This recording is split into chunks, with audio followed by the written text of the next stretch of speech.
大家好，上集我们说到，张献忠战死后，大西军残部在孙可望率领下南下滇黔，转战千里，收复重镇，安抚百姓，一度稳住了西南的抗清局势。然而，胜利的背后，权力的暗潮已在涌动。孙可望与李定国嫌隙渐深，南宁血案震惊朝野，永历帝在刀锋与权谋之间，被迫敕封孙可望为秦王。这看似荣耀的封号，却像是一枚烙印，预示着大西军将踏上一条无法回头的宿命之路。今天我们就接着讲这条残军余途将走向何方。1651年11月，永历朝廷的局势再起波澜。驻守浔州府的名将陈邦富叛名投清，引清军攻破屏东，兵锋直逼南宁。永历帝惊惧之下，接受孙可望的建议，决定迁往云南避难。1652年1月，永历帝带着文武群臣离开南宁，历经艰难，于当月抵达云南广南府（今广南县）。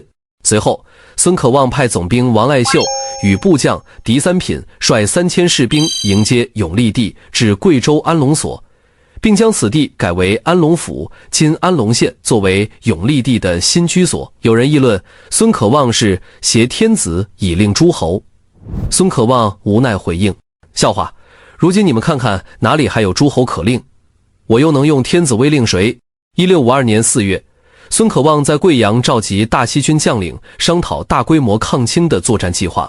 他决定分2路出兵，目标直指湘桂和四川。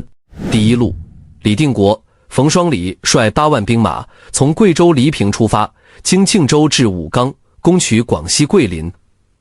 此路军队还包括5万云南宜兵、姚兵和装备精良的战象部队。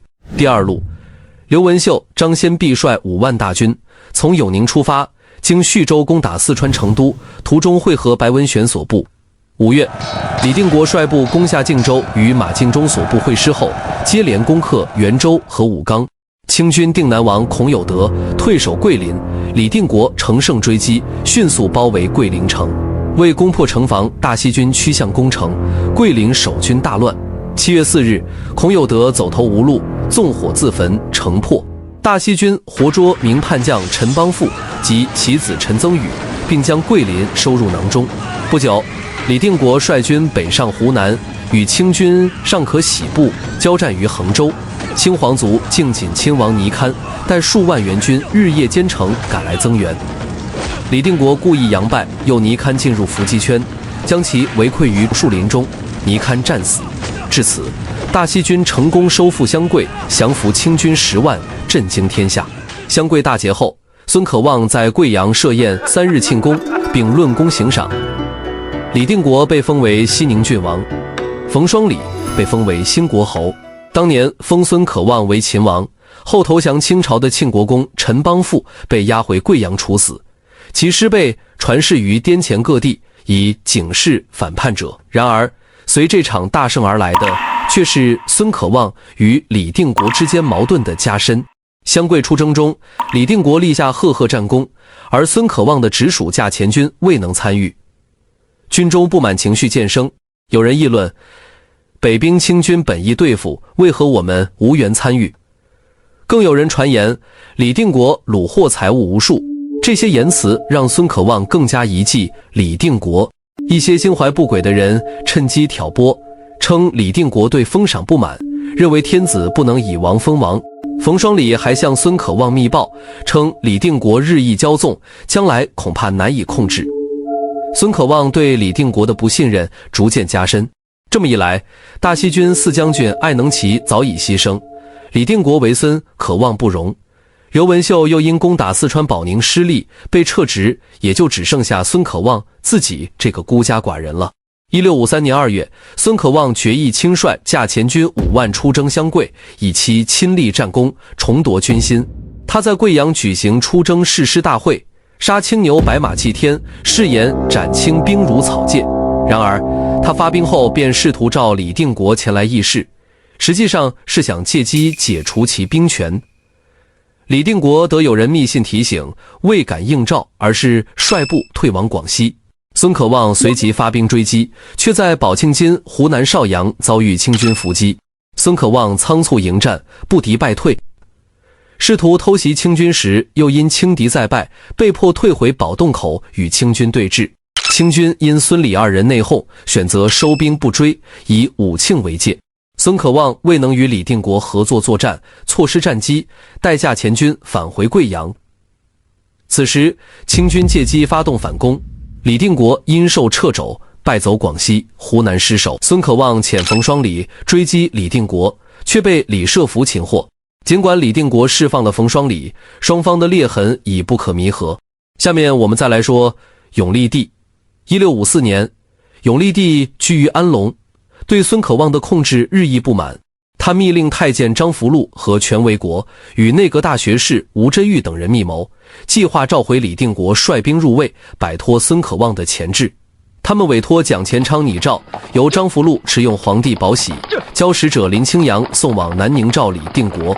然而密谋被孙可望察觉，林清扬遭捕，机密尽泄。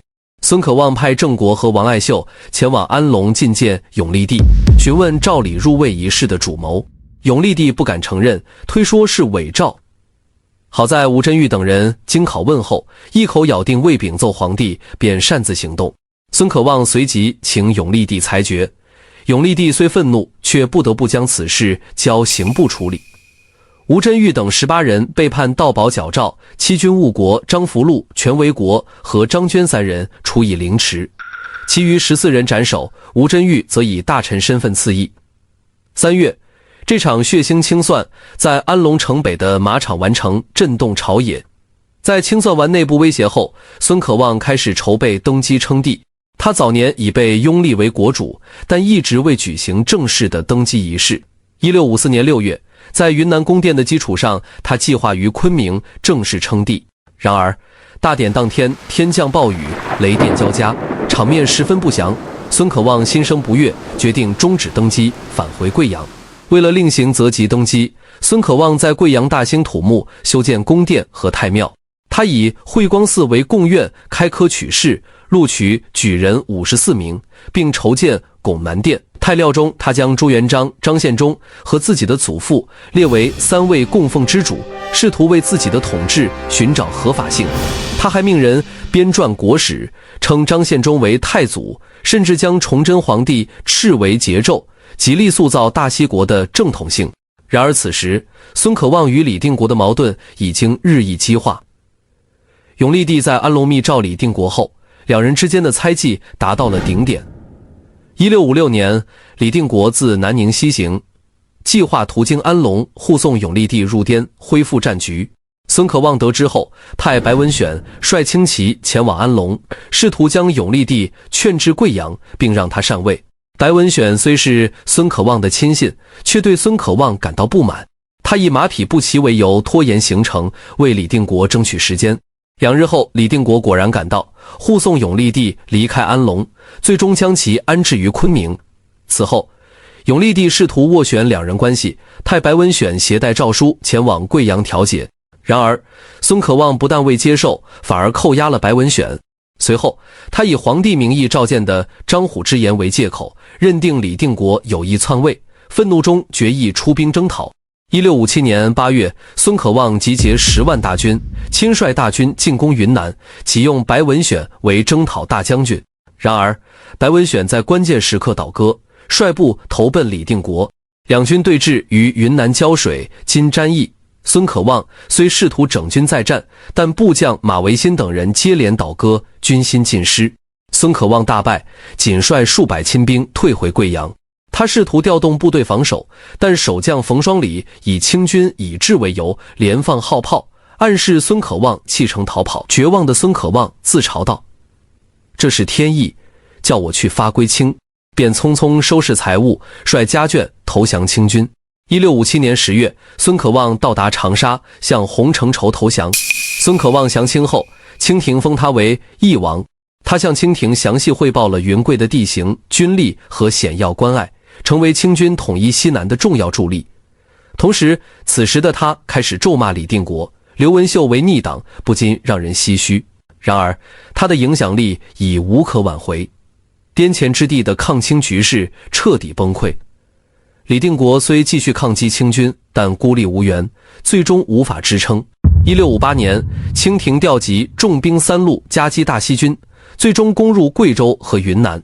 1659年，清军攻占昆明，李定国护送永历帝逃入缅甸。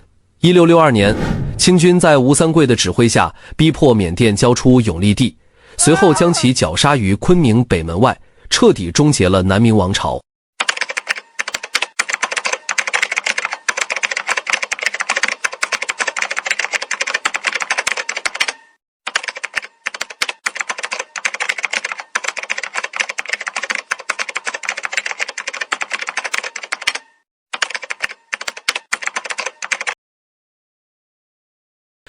历史总是让人叹息，孙可望与李定国的内耗，毫无疑问加速了大西军的覆灭。然而，倘若内斗从未发生，大西军能否像南宋一样，在滇黔川一隅开辟出一片偏安之地？这个假设虽然未曾成为现实，却值得我们从历史的逻辑中进行探讨。滇黔地区地势险峻，山川纵横，自古便是易守难攻之地。若孙可望与李定国精诚合作，共同抗清，大西军完全可能依托复杂的地形，建立一个长期的割据政权。滇黔拥有丰富的自然资源和多样的民族构成，如果大西军能妥善处理与地方土司及各民族势力的关系，或许能形成一股稳定的抗清力量。另一方面，无内耗的大西军在军事上也将展现更强的进攻能力。李定国的湘桂大捷便是大西军巅峰时期的战例。如果当时孙可望能全力支持，而非从中掣肘，大西军极可能进一步扩大战果，巩固滇黔的抗清局势。此消彼长之下，清廷或将需要更长时间才能彻底平定南方，为抗清斗争赢得更多时间。然而，清军并非普通的对手，其优势不仅是军事力量的强大，更体现在经济、资源和政治手段上。清廷在统一北方后，牢牢掌控了全国的经济命脉，尤其是关中、江南地区的物资供应，为清军提供了强大的后勤支持。此外，清军善于因地制宜作战，在西南复杂地形中逐渐掌握了应对山地战和游击战的技巧。加之吴三桂等熟悉地形的将领指挥，使得清军对滇黔川地区形成极大的压制力。更重要的是，清廷以怀柔与镇压结合的策略，分化抗清力量。通过拉拢地方土司势力，清廷切断了大西军的补给来源，瓦解其生存根基。另一方面，清军擅长利用正统性宣传打击对手，以承继明统为号召，削弱南明与大西军的联合可能性。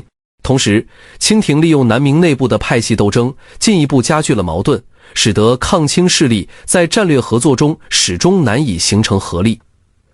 南明王朝虽然作为明氏的延续，仍具号召力，但其内部的腐败与内讧始终是致命的软肋。即使大西军与南明形成合作，能否真正协调一致也是未知数。除了清廷的强大外，奎东13家的抗清力量也是一个关键变量。13家长期活跃于川鄂边界，其顽强的游击战斗方式与大西军在目标上有较高的契合点。如果大西军能与13家联合行动，利用长江上游的地利，或许能在川东一带形成新的战略纵深。然而，13家与大西军的农民军性质有着根本差异。若双方在合作中利益失衡，矛盾依然可能激化，甚至影响整体抗清局势的稳定性。即便假设大西军成功联合南明与奎东13家，复制南宋偏安模式，依旧困难重重。南宋的偏安得益于江南经济的繁荣与自身稳健的行政体系，而大西军作为农民起义军，内部组织松散，缺乏足够的制度支撑。即使短期内能形成一个割据政权，其长期治理能力也难以支撑对抗清廷的高强度消耗。在清军强大的资源优势和持续围剿下，大西军可能依然无法避免失败的命运。由此可见，无内耗的情况下，大西军或许能延长抗争时间，在滇黔川形成一个短期的偏安局面，甚至在清廷的南方征讨中形成更大的阻力。但若要复制南宋100年偏安的奇迹，仍需要更深层次的历史条件和外部支持。感谢您的收看，我们下期再会。